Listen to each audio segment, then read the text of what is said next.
Well, I just finished and completed the 15th workshop on winning by ethics, the art of war strategy. Now, for the 15th workshop, there are some new topics being covered, and one of them is about this the T, right? The strategy and how spoken words can lead to a certain direction, a symbolic approach to analyzing the word T.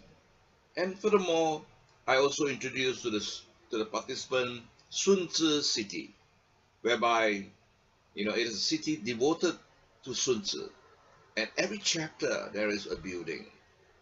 I'm still the research professor at this Chilu University of Technology in Shandong, China. Then of course we emphasize on the fact that one of the biggest problem we have today is South China Sea that may lead to a world war, and that may end up in a nuclear holocaust for the whole world. Well, have a quick look at this short documentary that put I put together to convey what was covered in this 15 workshop. Thank you.